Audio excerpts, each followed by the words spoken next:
Important legal dictation. Topic is election. 3, 2, 1, start.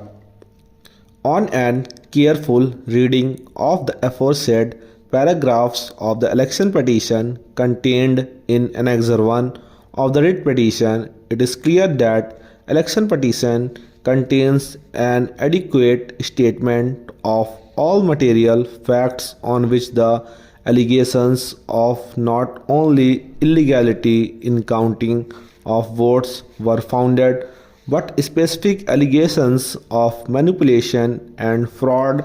played by returning officer while counting of votes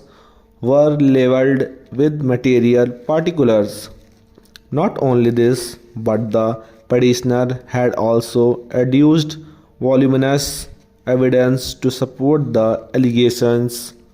leveled in the election petition in respect of aforesaid illegalities and manipulations in counting of votes by entering himself in witness box and by examining his counting agent.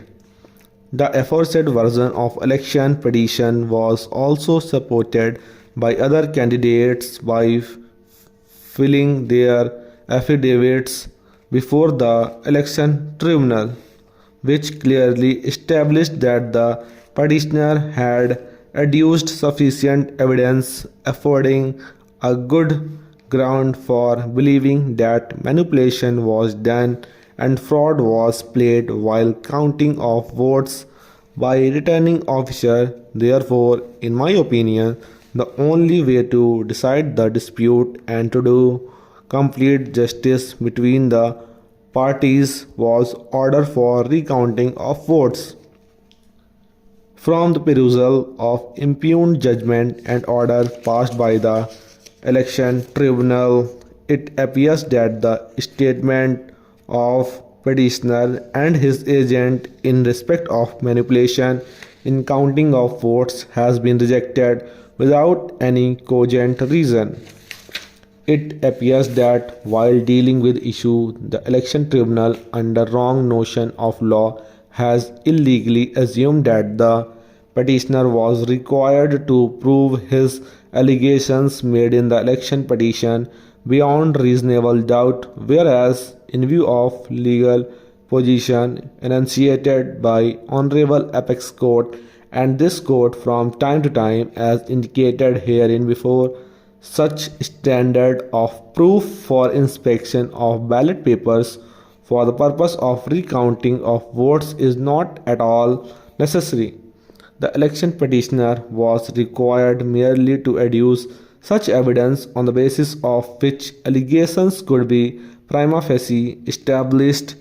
affording good ground for believing that there has been mistake or illegality or manipulation in counting of votes, and further, on the basis of such evidence, court or tribunal trying the election petition could be prima facie satisfied for directing inspection of ballot papers or recounting of votes.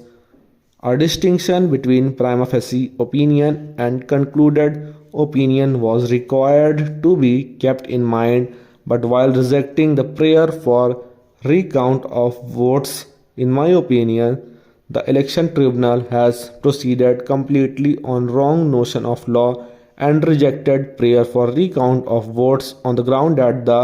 petitioner has failed to prove his case.